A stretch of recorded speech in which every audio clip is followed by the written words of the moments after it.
안녕하세요. 시골영어쌤 메이입니다. 반갑습니다. 저는 대학원에서 영어 교육학을 전공을 했고요.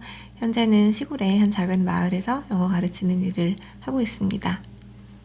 이 채널을 통해서는 제가 알고 있는 영어 교육이나 영어에 관한 지식 그리고 경험들을 조금씩 나누어 볼 거예요. 최대한 쉽고 간략하게 설명할 수 있도록 노력을 하겠습니다. 네, 그러면 오늘은 파닉스에 관한 이야기부터 시작을 해볼게요. 왜 첫 주제로 파닉스를 선택을 했느냐 하면 정말 많은 학부모님들의 관심사이신 것 같아요. 파닉스가. 이렇게 뭐 처음에 여쭤보실 때 파닉스 하세요? 파닉스 얼마 동안 하세요? 이런 질문은 이제 기본으로 하시고 또 다른 학원을 보냈다가 이제 저한테 옮기려는 어떤 과정에서 상담을 예전에 받았었는데 그때 이제 학부모님께서 하신 말씀이 뭐였냐면 저희 아이가 파닉스를 끝냈어요. 그래서 그 다음 것부터 하시면 되세요. 이렇게 말씀을 하시더라고요.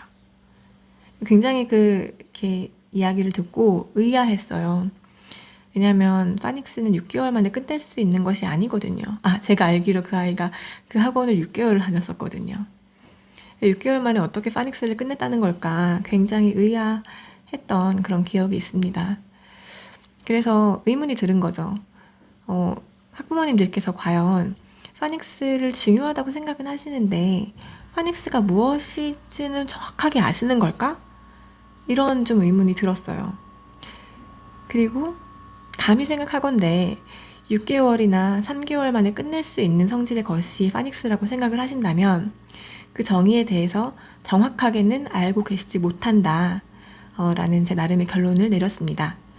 그리하여 오늘 첫 주제를 파닉스로 잡았어요. 네, 한번 파닉스에 대해서 이야기를 해보도록 하겠습니다. 일단 사전에서 파닉스란 단어의 정의를 검색을 해보도록 할게요. 발음 중심 어학 교수법이라고 네이버 영어 사전에 나와요. 교수법은 교수법인데 발음 중심의 어학 교수법이래요. 한번 그러면 영영 사전에서는 어떻게 말하고 있는지 찾아볼게요. 제가 자주 들어가는 메리엄-웹스터 영영 사전에서 파닉스를 검색을 해보겠습니다. 1번 definition은 The Science of Sound 이렇게 나오고요. 두 번째는 A method of teaching beginners to read and pronounce words by learning the phonetic value of letters, letter groups, and especially syllables. 이렇게 정의가 되어 있네요.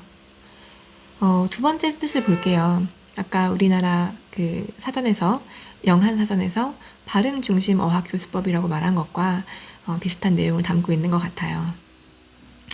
A method of teaching beginners. 초보자들을 가르치는 방법이래요. 교수법이라는 거죠. 어떤 걸 가르치냐? To read and pronounce words. 단어를 읽고 소리내는 것을 가르치는 방법이래요. By learning the phonetic value of letters.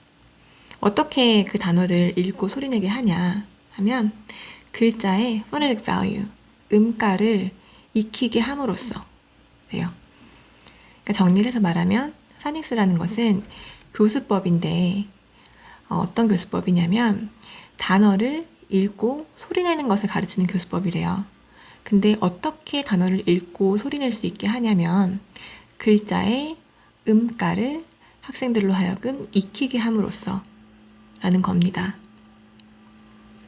여기서 phonetic value라는 음가라는 말을 기억을 하셨으면 좋겠어요. 문자의 음가, 이게 뭘까? 이걸 어떻게 학생들이 익힌다는 걸까? 이거를 기억을 해보시면서 머리에 새겨두시면서 다음 내용을 잠깐 볼게요. 이 책은 제가 정말 강추하는 책입니다. 연세대학교 고광윤 교수님께서 집필하신 책이고 저와는 상관이 없으신 분이고요. 영어 교육에 관해서 고민하시는 분들이라면 이 책을 꼭 한번 읽어보시기를 권해드려요. 되게 두꺼운데 이 내용만 꼭꼭 씹어 드셔도 충분히 영어 교육에 관한 모든 필요한 지식들은 가지실 수 있을 거라고 생각합니다. 물론 그렇게 꼭꼭 씹어 드시는 게 쉽진 않을 거예요. 공부가 필요하신 부분인 거죠. 아무튼 그래서 파닉스에 관해서 박사님께서 쓰신 부분을 한번 찾아볼게요. 169페이지예요. 169페이지에 보면 이렇게 나와 있습니다. 제가 읽어볼게요. 영어 읽기에서 파닉스가 하는 역할은 한마디로 아이들이 이미 가지고 있는 구어 영어 능력을 영어를 읽는데 활용하도록 해주는 것입니다. 즉, 이미 알고 있지만 글로 적혀 있어 알아보지 못하는 단어를 구어 지식과 연결해 알아볼 수 있도록 해주는 것입니다. 따라서 아동들이 파닉스를 배우면 그동안은 소리로만 알고 있던 영어 단어들을 인쇄된 형태로도 인식할 수 있게 됩니다. 이렇게 쓰여 있어요. 아까 제가 사전에서 그 파닉스라는 것이 글자의 음가를 익히게 함으로써 단어를 소리내고 읽을 수 있게끔 해주는 것이 파닉스라고 말씀을 드렸잖아요. 여기서 글자의 음가라는 게 뭘까요? 우리나라 말도 조음기관을 통해서 발음을 하잖아요. 이를테면 뭐 미음 같은 경우는 지금 입술과 입술을 붙였다가 떨어뜨리면서 발음을 하는 뭐 이렇게 용어로는 양순음 이런 식으로 표현을 하죠. 우리나라의 문자들도 다양한 조음기관에 의해서 발음이 되는 소리들인 거죠. 이 소리는 우리가 처음에 어떻게 익혔나요? 처음에는 그냥 이미지를 보고 혹은 어떤 현상을 보고 문자의 개입 없이 그냥 소리를 내는 훈련을 했죠. 어릴 때는. 기억나시죠? 그래서 아주 어린아이들을 보면 발음이 올바르지 못하죠. 대부분의 아이들은. 그러니까 올바른 조음 기관을 통해서 발음을 하고 있지 못한 상태인 거죠. 근데 결과적으로는 점차적으로는 옳은 발음을 내게 되는 거죠. 어떤 이미지나 현상을 두고 올바르게 소리를 낼 수 있게 된 상태에서 문자를 익히죠. 그러면 이 아이는 문자를 통해서 소리를 배우는 게 아니에요. 문자를 통해서 소리를 배우는 게 아니고 본인이 이미 소리를 낼 수 있는 것을, 지금까지는 글자를 보지 않고 소리를 낼 수 있었던 것들을 글자를 보고도 소리를 낼 수 있게 되는 거예요. 이걸 보고 텀블러라고 아이가 소리를 낼 수 있게 됐어요. 그 다음에 뭐 티귿, 비읍 뭐 이런 우리나라 문자들의 음가를 배우는 거죠. 배우고 이것이 이렇게 연결이 되면 이 텀블러라는 소리를 이제 글자를 보고 낼 수 있는 거구나 라는 걸 체득한다는 거예요. 라는 걸 학습한다는 거예요. 저는 그래서 파닉스를 제 정의로는 구어 능력을 확장하게 해주는 것이다 라고 정의를 합니다.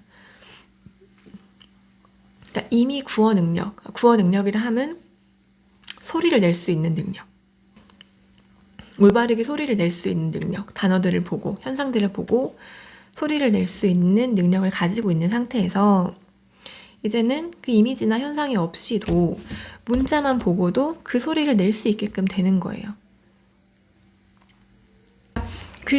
문자를 그냥 읽을 수는 있어요. 소리에 익숙하지 않은 상태에서 많이 들어보지도 않고 이렇게 소리를 많이 내보지 않은 상태에서 그냥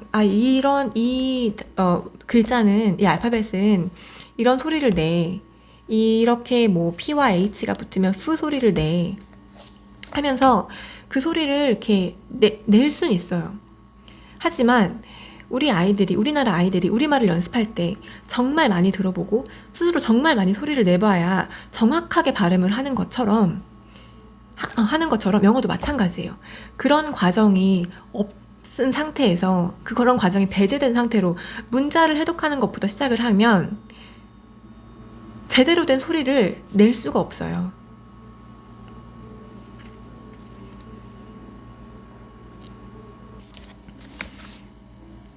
제대로 된 소리를 낼 수가 없습니다. 오늘 파닉스에 관한 이야기를 해보았는데요.